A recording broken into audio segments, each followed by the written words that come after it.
IMF के पैसे आएंगे तो 5,000 जो लोग हैं हमारे, जो डुअल सिटीजन रूलिंग एलीट है, उनका फायदा होगा, क्योंकि डॉलर की बारिश शुरू होगी। सऊदी अरेबिया, यूएई और चाइना से नए कर्जे लेंगे और सिर्फ 6 महीने तक, उनको सिर्फ 6 महीने लगेंगे उन डॉलरों को लंदन पहुंचने तक या टोरंटो पहुंचने में। उसके बाद इसी जगह पे खड़ा होगा पाकिस्तान जहां आज खड़ा है, और उस पे मार कौन खाएगा? गरीब का बच्चा मार खाएगा, मिडिल क्लास खाएगी मार। अब मैं बताना ये चाहता हूं कि इनके आज आज जब ये डॉलर, जो दूसरी बात कह रहा था कि आपने डॉलर आपने कहा कि इन्होंने छोड़ दिया डॉलर को खुले हाथ, उस पे दो चार चीजें तो ये हुई हैं, कुछ फायदे हुए कुछ नुकसान हुए। फायदा सिर्फ ये हुआ कि स्टॉक एक्सचेंज आपकी 1,000 पॉइंट ऊपर आ गई। उन्होंने फोकस ये किया था मोदी ने कि हम मेड इन इंडिया बनाएंगे, क्योंकि जब तक वो इंपोर्ट कर रहे थे ना, तब तक उनकी कामयाबी के राज थे। जब उन्होंने मेड इन इंडिया बनाना शुरू किया ना, मेन का यही रीज़न हुआ कि बीजेपी ने सिर्फ फोकस ये किया, उन्होंने इंडस्ट्रियाँ लगा कर उन्होंने काम इंडिया के अंदर शुरू करना चाहिए और उन्होंने लेबल मेड इन इंडिया का किया। ये उनकी सबसे बड़ी कामयाबी का जरिया है। पाकिस्तान का एटम बम भी अपना नहीं है, वो भी अमेरिकन स्पॉन्सर्ड है। वो हमें उस खिदमत के एवज़ मिला जो ज़िया ने ड्यूरिंग आप कह लें रशिया की जो प्रेजेंस थी अफगान में, उसके एवज़ जो हमें दिया गया या एक चश्मपोशी की गई। इंडिया ने अपनी इकॉनमी को, अपने लोगों को, अपनी चीज़ों को, हर चीज़ को उसने प्रमोट किया, उनको आगे लेके जा रहा है। पाकिस्तान में ऐसा बिल्कुल भी नहीं है। हमने डॉक्टर AQ खान का हमने क्या हाल किया, हमने आरफा। हमारे व्यूवर्स के लिए आपने टाइम निकाला, थैंक यू जी, आपका शुक्रिया। सर सबसे पहले तो आपको पता है कि हमारे पड़ोसी मुल्क में जो है वो रिपब्लिक डे सेलिब्रेट किया जा रहा था। उनका 74th रिपब्लिक डे था, जिस पर उन्होंने काफ़ी मतलब अच्छा एक सेलिब्रेशन किया, और इजिप्ट के प्रेसिडेंट भी उधर शिरकत थे, उनका डेलीगेशन भी आया हुआ था और काफ़ी डील्स पे भी उनकी वर्किंग हुई। उसके अलावा इसराइल उनका बड़ा अच्छा दोस्त है इंडिया का, और जिस पर हिंदी ज़ुबान में उनको विश किया गया। जबकि हम पाकिस्तान की बात करें तो पाकिस्तान का अगर कोई इस तरह का फेस्टिवल हो तो इवन कि इस्लामिक कंट्रीज़ भी हमें विश नहीं करती। तो आप उसको कैसे देख रहे हैं कि इसके पीछे क्या वजूहात है कि इंडिया ज़्यादा इम्पोर्टेंस रखने लग गया अपने दोस्तों की नज़रों में, या क्या इसका फ्लो क्या है कि पाकिस्तान अपने दोस्तों से भी दोस्ती ना निभा सका? क्या कहेंगे? देखें जी, ये जो जहाँ तक करीम का हमने क्या हाल किया, वो सब चीज़ें हमारे सामने हैं। अस्सलाम वालेकुम, नमस्ते, सत श्री अकाल। मैं हूँ सना अमजद। नाज़रीन, 26 जनवरी को हमारे हमसाए मुल्क हिंदुस्तान ने अपना 74वां यौमे जमहूरिया मनाया। इस साल रिपब्लिक डे की परेड पर इंडिया ने टोटली तौर पर मेड इन इंडिया वेपन्स की नुमाइश की। 21 तोपों की सलामी के साथ made in India 105 mm Indian field guns, tank, missile, यहाँ तक कि एयर डिफेंस मिसाइल्स की नुमाइश की गई। ये बात तो हमें बहुत पहले से मालूम है कि इंडिया जो है वो अपने वेपन्स खुद बनाता है। इंडिया अपने वेपन्स खुद बनाने की महारत रखने के साथ साथ दूसरे मुल्कों में एक्सपोर्ट भी करता है। उसके बरक्स अगर हम बात करें पाकिस्तान की, तो पाकिस्तान अपनी ज़रूरियात ही पूरी नहीं कर पा रहा और पाकिस्तान वेपन्स के लिए अभी तक खुद कफील नहीं है। हमें हमेशा दूसरे मुल्कों की तरफ देखना पड़ता है। इसी पर आज बात करेंगे पाकिस्तान की आवाम से कि इंडिया जिस तरह मेड इन इंडिया को प्रमोट कर रहा है, हम मेड इन पाकिस्तान को प्रमोट क्यों नहीं करते? तो आइए इसी पर बात करते हैं आज हम पाकिस्तान की आवाम से। अस्सलाम वालेकुम। वालेकुम अस्सलाम। आपका नाम? हमजा इरफान। हमजा, आपको पता होगा कि अभी हमारे हमसाए मुल्क इंडिया ने अपना 74वां यौम जमहूरिया मनाया है, यानी कि रिपब्लिक डे मनाया है। और आपको पता है रिपब्लिक डे की इस साल की परेड में टोटली तौर पर मेड इन इंडिया के जो वेपन्स हैं उनकी नुमाइश की गई है। मतलब जितने भी जो थे, टैंक्स थे, मिसाइल थे, गन्स थी, वो सारी मेड इन इंडिया थी। क्या कहेंगे, मेड इन इंडिया ने इंडिया को कहां से कहां पहुंचा दिया? एक टाइम था जब 1947 में इंडिया ने हमारे साथ इनिशिएटिव लिया था, और अगर हम 90 की बात करें तो इंडिया का मतलब ये कर लें कि 19-20 का फ़र्क चल रहा था। लेकिन अब आके उसने ऐसी ग्रोथ की है, मैं ये समझता हूँ कि उनकी, देखें पाकिस्तान भी हमारा मुल्क है, हमने उसको लेके आगे जाना है, हमने सोचा। लेकिन इंडिया की जो मेन रीज़न है ना उसकी आगे जाने की, वो ये है कि उन्होंने जब से made in India banana start किया ना, तब से वो आगे निकलना स्टार्ट हुआ। मेन चीज़ यही है। देखें हमने कोई चीज़ बनानी होती है ना, जैसे हमारा JF-17 थंडर है, उसका जो इंजन है वो रशिया से आता है, उस मैन्युफैक्चर रशिया से हो रहा है। अगर हमने कोई भी चीज़, अब आप उसकी बात करें, उन्होंने ऑटो जो मोबाइल कंपनी है बीट किया, चाइना को बीट किया, वो जापान को बीट किया, तीसरे नंबर पे आ गए। मेन मैं आपको बताऊं, अगर उनका जो मेन चीज़ तो रीज़न यही है कि उन्होंने मेड इन जो इंडिया बना रहे हैं वो है। ऊपर से उनका मेन मसला ये है कि वो जो है ना उनकी स्टेबिलिटी है, वो अपनी आवाम का सोचते हैं। ये चीज़ है, जब भी उन्होंने कोई चीज़ बनानी होती है ना तो उनके जितने इन्वेस्टर हैं ना वो उनका साथ देते हैं। हम लोग ये सोचते हैं कि हमने सिर्फ जो हमारी गवर्नमेंट इनिशिएटिव लेगी तो हम कुछ करेंगे, आम पब्लिक स्टूडेंट भी ये सोचते हैं कि यार हमने इस पे काम करना है। आपको पता है कि इंडिया ना सिर्फ अपने वेपन्स खुद बनाने में खुद कफील है, अपने वेपन्स खुद बनाने की ना सिर्फ महारत रखता है एक्सपोर्ट बल्कि भी कर रहा है। एक्सपोर्ट भी करता है बहुत बड़ी तादाद में। बिल्कुल, वो एक्सपोर्ट भी कर रहा है। रिसेंट देखा जाए तो उन्होंने पहले तो हम ये सुनते थे कि वो जो है वो रशिया से वेपन खरीदता है, लेकिन अभी सुनने में मैंने एक शायद न्यूज़ पढ़ी थी, वो फेक भी हो सकती है मुझे नहीं पता, लेकिन वो न्यूज़ थी कि वो रशिया को अपने वेपन्स दे रहा है, यूक्रेन तक को अपने वेपन्स दे रहा है। चाइना उनसे जो मेडिसिन की आप बात करें, कोरोना के अंदर चाइना उनसे, हालांकि हम कहते थे कि चाइना दुनिया की नंबर 1, लेकिन फार्मास्यूटिकल में इंडिया उनको दूसरे नंबर पर आ गया। वो चाइना को कोरोना की वैक्सीन जो दे रही हैं। क्या वजह है कि इंडिया, मेड इन इंडिया को इतना प्रमोट करते करते कहां से कहां पहुंच गया, लेकिन हम मेड इन पाकिस्तान पर ट्रस्ट ही नहीं कर पा रहे। प्रमोट करना या उसको अगले लेवल पर ले जाना तो बड़े दूर की बात है। मैं आपको एक बात बताऊं, ये ना जब से बीजेपी आया था ना तो हम लोग समझते थे कि बीजेपी है ना वो जो है ना वो इंडिया को गिरा देगी, लेकिन जो मोदी था ना वो हिंदुत्व एक आइडियोलॉजी थी उसका मानने वाला फॉलोअर था, जो कि मेन स्ट्रीम हिंदुइज्म से बिल्कुल डिफरेंट थी।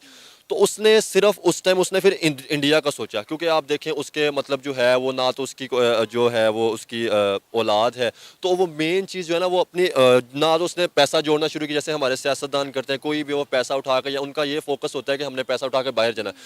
बीजेपी ने ये किया था अमित शाह ने, क्योंकि इसके अंदर 2 तरह के लोग थे ना, एल के अडवाणी था और वाजपेयी था, वो थे थोड़े से पाकिस्तान के साथ भी थे। लेकिन जब से मोदी आया था ना, ये पाकिस्तान के, मैं ये हम लोग ये कहते हैं कि ये बीजेपी है जो पाकिस्तान के खिलाफ है, लेकिन मुझे नहीं लगता ये पाकिस्तान, हाँ वो हिंदुत्व मतलब आइडियोलॉजी का जरूर मानने वाला है, लेकिन वो अभी भी है ना, उन्होंने उन्होंने फोकस ये किया था मोदी ने कि हम मेड इन इंडिया बनाएंगे, क्योंकि जब तक वो इम्पोर्ट कर रहे थे ना तब तक उनकी कामयाबी के राज थे। जब उन्होंने मेड इन इंडिया बनाना शुरू किया ना, मेन का यही रीज़न हुआ कि बीजेपी ने सिर्फ फोकस ये किया, उन्होंने इंडस्ट्रियाँ लगा कर उन्होंने काम इंडिया के अंदर शुरू करना चाहिए और उन्होंने लेबल मेड इन इंडिया का किया।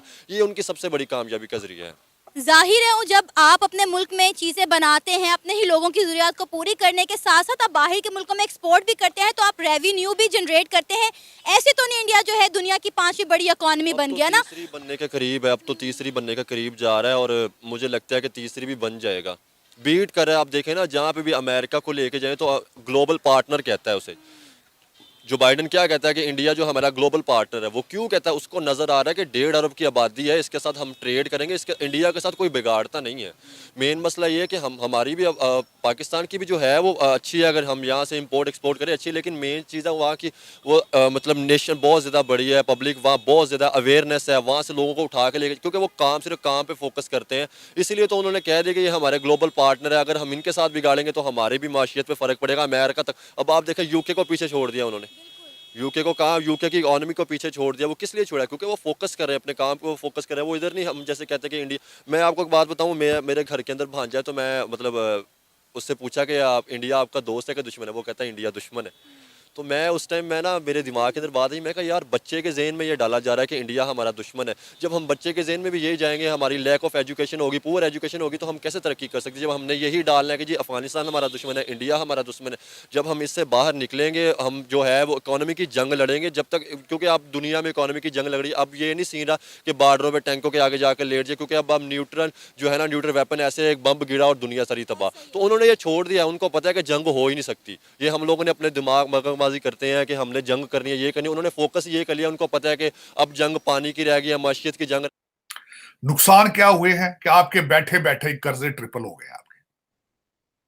दूसरा उसका नुकसान ये है कि 40% महंगाई बढ़ जाएगी आपकी, बढ़ चुकी है, बढ़ रही है दिनों में। दूसरी हर चीज डबल हो जाएगी 2 महीने। इसका मैंने जो अभी एक आर्टिकल पढ़ा है, 2 महीने लगेंगे इसी डॉलर से, और आपके ये जो आप 380 अरब रुपए का बजट आएगा, हर चीज जो है वो डबल होगी 2 महीने में। उसके बाद अगली चीज क्या होगी? आपकी बिजली 30% बढ़ जाएगी, गैस आपकी 50% बढ़ जाएगी, और उसके बाद साथ एक और चीज होगी कि तनख्वाहें जिनकी आज 30,000 है वो 25,000 हो जाएंगी। अब आगे मैं ये भी बताना चाहता हूं। अब तीसरी आपने बात की इलेक्शन की। चीमा साहब, ये इन्होंने दर हकीकत जो मेरी इंफॉर्मेशन है, ये अभी तक कंफर्म नहीं है, लेकिन मेरी इंफॉर्मेशन के हिसाब से इनकी डील है कि इलेक्शन नहीं कराए जाएंगे, तब हम ये कड़वा घूंट पिएंगे, तब ये हम IMF की चीजें करेंगे, क्योंकि हमने अपनी पॉलिटिकल इक्विटी जाया कर देनी और ये इलेक्शन इस बात का ताल्लुक है, ये बड़ा क्रिटिकल है। आप जो कि बहुत नौजवान हैं, ज़ाहिर है, यूर वेरी यंग, तो इसलिए आपको लगता है या आपकी तरह की यंग जनरेशन्स के लोगों को कि इंडिया को अचानक बहुत पॉपुलर या इम्पोर्टेंट हो गया। That's not the case. India always इसी तरह रहा है। फ़र्क सिर्फ इतना है कि पाकिस्तान में मीडिया नहीं था, मीडिया पे कंट्रोल था, और आपके जो है वो सिर्फ पाकिस्तान टेलीविज़न, रेडियो पाकिस्तान, जंग, नवाए वक्त, इस तरह के 4-5 आउटलेट्स थे जो अपनी एक पिक्चर दिखाते थे कि जो है वो कोई इंडिया ने कोई अगर अच्छा काम किया भी है या कोई अचीवमेंट है तो वो पाकिस्तान के लोगों को नहीं पता लगता था। पाकिस्तान के लोगों को जो है गुज़श्ता 70 साल में बार-बार ये सिखाया गया कि जी हमारे पड़ोस में तो एक बहुत बड़ा एक रास्कल या एक मॉन्स्टर टाइप एक कंट्री है जो 24 घंटे इस मनसूबाबंदी में होती है कि हमें कैसे निकले। ये था एक बॉटम लाइन मैसेज जो पाकिस्तानी मीडिया ने प्रोजेक्ट किया, और इस पे बिलियंस ऑफ डॉलर खर्च हुए। अगर आप देखें कि जो अखबारात को मॉनिटर करके 1947 से लेके कि जितने एडिटोरियल उस पर लिखे गए, जितने कॉलम्स लिखे गए, इश्तिहारात दिए गए, डेज बनाए गए, यूम स्याह, यूम सफ़ेद, यूम पता नहीं कौन सा, तो इंडिया के खिलाफ एक माहौल ऐसे क्रिएट किया गया कि नौजवान नस्ल ये समझ रही थी कि इंडिया कोई पता नहीं किस किस्म की कोई कंट्री है और उसमें क्या हो रहा है।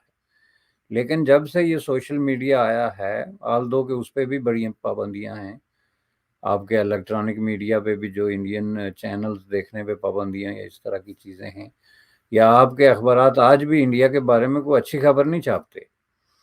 ये बिल्कुल क्लियर है। आप मुझे बता दें कोई अच्छी खबर हुई हो तो वो छापी हो, मसलन ये रिपब्लिक डे पे मिस्र का जो LCC आया या कोई इस तरह की खबर, तो ये वजह है कि आप ऐसे समझते हैं। अगर हकीकत में देखा जाए तो इंडिया की जो ये इंटरनेशनल डिप्लोमेसी और जो अचीवमेंट्स हैं ये शुरू हो जाती हैं 50s में, जब इंडिया ने जो है नॉन अलाइन मूवमेंट को क्रिएट किया और उसको लीड किया। आपको पता है नॉन अलाइन मूवमेंट दुनिया का सबसे बड़ा फोरम बन गया था जिसमें 80 के करीब मुल्क जो है वो शामिल हो गए थे। एक तरफ सोवियत यूनियन था, दूसरी तरफ यूनाइटेड स्टेट ऑफ अमेरिका था, जो पूरी दुनिया को कहते थे कि आपने या इधर होना है या उधर होना है, अगर आप हमारे साथ नहीं हैं तो हमारे दुश्मन हैं। ये मैसेज था उस वक्त जो इंटरनेशनली दो बड़ी सुपर पावर्स थी। तो उनके दरमियान से जो है इंडिया ने नॉन अलाइन मूवमेंट निकाली कि जी हम ना आपके साथ हैं ना आपके साथ हैं, हम अपने साथ हैं, और हमारे लिए ज़रूरी नहीं कि हम आप में से किसी एक की साइड लें, जिसके नतीजे में उनको बहुत बड़ी सख्त किस्म की मुखालफत का सामना करना पड़ा, specifically United state of America की तरफ से।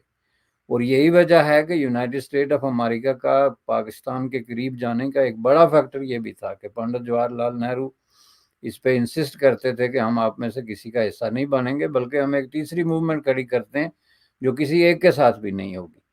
अब आप मुझे ये बताएं कि जो मुल्क जो है वो कोल्ड वार के दौरान 50s में, जो कि उस वक्त एक गरीब मुल्क था, उसके पास इतने पैसे भी नहीं थे, इतनी इकानमी भी नहीं थी, इतनी पॉपुलेशन भी नहीं थी, इतना इन्फ्लुएंस भी नहीं था, तो फिर भी अगर वो दो सुपर पावर्स के मुकाबले में एक नॉन अलाइन मूवमेंट खड़ी कर सकता था तो उसकी कोई गुडविल थी ना, तो तभी थी ना। अब तो पाकिस्तान की तो आप ये देख लें कि 2-3 साल पहले जब ये मसला कश्मीर उठाना चाहते थे तो एक मुल्क इनको नहीं मिल रहा था, नॉट ए सिंगल कंट्री वो could be the part and parcel of their campaign.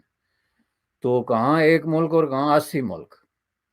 तो उसको लीड जो है शुरू से लेके तो जो है वो इंडिया ने किया। अब इंडिया जो पॉलिसी उसी पे चल रहा है, लेकिन उसने जो है वो उसका नाम थोड़ा सा नॉन अलाइन मूवमेंट का बदल दिया, चूंकि अब उसकी ज़रूरत भी नहीं रही, चूंकि कोल्ड वार की वो सिचुएशन पहले वाली नहीं। तो अब ये जो इंडिया ने ग्लोबल साउथ का इवेंट किया, इकट्ठे होंगे, ये बिल्कुल आगे पीछे नहीं होंगे, एक ही दफा इलेक्शन होंगे। और दूसरा, शायद मैंने आपको ये भी अर्ज किया था कि इलेक्शन का खर्चा 175 अरब रुपया है। और सबसे बड़ी बात है कि हमारी रूलिंग एलीट जो है, और ये तो बहुत अच्छी बात है कि सारे पढ़े हार्वर्ड के, ऑक्सफोर्ड के हैं, तभी इनके दिमाग बहुत चलते हैं 2 नंबरी में। ये आपके इलेक्शन के पैसे भी मांग रहे हैं यूनाइटेड नेशन और अमेरिका से। ये कहते हैं जी ये डेमोक्रेसी, जमहूरियत आपकी प्रोडक्ट है, पैसे दें। इन्होंने उसमें से भी दिहाड़ी लगानी है इलेक्शनों में भी। बाहर से पैसे लेंगे और वहां पे ये अपना लंदन पहुंच जाएंगे। लेकिन टोरंटो, आजकल तो टोरंटो हमारी करप्ट एलीट की बड़ी फेवरेट डेस्टिनेशन को जो है वो जो इंटरबैंक रेट है उसको रोका जाए, और बहुत देर इसके ऊपर पाकिस्तान का नुकसान भी हुआ, और अभी हुकूमत ने दोबारा उसके ऊपर जो मार्केट को फ्री किया, तो हालात ये हो गए कि 35-40 रुपये पाकिस्तान का जो रुपया गिर गया है। और पाकिस्तान के वजीर ख़जाना ने कहा है कि पाकिस्तान की तरक्की और खुशहाली का अल्लाह जिम्मेदार है। मतलब ये है कि साढ़े तो कोई उम्मीद ना रखना। और उधर इमरान खान साहब ने, तारड़ साहब, ये कह दिया कि जरदारी ने किसी दहशतगर्द तंजीम को पैसे दिए हैं और साथ में हमारी एजेंसियां भी मुलव्वस हैं और मुझे ये मारना चाहते हैं। तारड़ साहब एक तरह, और उधर से जो हुकूमत है वो इलेक्शन करवाने को तैयार नहीं है प्रोविंशियल असम्बलीज के, और उनका दिल है कि ये हर 3 महीने बाद अगर इलेक्शन होते रहे, हर 2 महीने बाद कभी नेशनल असम्बली के हो रहे हैं, कभी प्रोविंशियल असम्बली के हो रहे हैं, तो ये अगले 7 महीने पाकिस्तान में इलेक्शन ही होते रहेंगे, और हम तो, और उसका कोई रिजल्ट भी नहीं निकलना उस असम्बली ने जब चलना ही नहीं है। तो अब ये बात हो रही है कि इलेक्शंस ना हो, तो इसके ऊपर बताएं कि ये क्या डेवलप हो रहा है इकोनॉमिकली, इमरान खान की बात को कितना को रिसीव किया जा रहा है, और सुना इंटरनेशनल कम्युनिटी भी कोई इमरान खान से इतनी को खुश नहीं है उनकी इस पॉलिटिकल पोस्चर की वजह से। जी सर। चीमा साहब, आपने बिल्कुल सही कहा। डार साहब की जो स्पीच थी जिसमें उन्होंने खुदा के हवाले कर दिया पाकिस्तान, वो लग रहा था कि उनकी आखिरी स्पीच है। अगर आखिरी नहीं तो उन्होंने अपनी शिकस्त जरूर उसमें अपनी एक्सेप्ट कर ली। उन्होंने कहा जी कि मैं, वो जो आते ही कहते थे ना डॉलर को डांग फेरनी है, डॉलर नीचे गिर जाएगा, फलां हो जाएगा, जिस तरीके से मुझे तो लग रहा मिफ्ता इस्माइल की बददुआएं लग गई इनको। वो बेचारा टीवी पर रोता रहा है जिस तरीके से इन्होंने ह्यूमिलिएट किया। और यहां तक हमारे नवाज नून लीग के, मुस्लिम लीग के कहते थे लोग कि ये बाहर जाके करेगा भी क्या, इसकी ना तो कुछ शनाख्त है, ना आज तक इसने कोई इलेक्शन जीता है, इसकी अपनी नवाज पिछली दफा किसी ने ये भी कहा कि शायद मिफ्ता इस्माइल पीटीआई ज्वाइन कर लें, तो किसी ने कहा था हाँ इनकी नून लीग में इनको जानता भी कौन है। लेकिन इस वक्त आईएमएफ की मिन्नतें तरले हो रही हैं, इसके लिए तैयारियां की जा रही हैं। रोजाना कहा जाता है कि अब वो आ जाएंगे, 9 फरवरी तक यहाँ रहेंगे। इसहाक डार ने अमेरिका को भी कहा है कि उनकी मदद की जाए आईएमएफ को साफन करने के लिए, जो उन्होंने नहीं उसमें कोई बात की। और उसमें मैं आगे बताना ये चाहता हूं, अगर आईएमएफ के पैसे मिल भी जाते हैं उसके बाद क्या होगा? उसके बाद 2 चीजें होगी।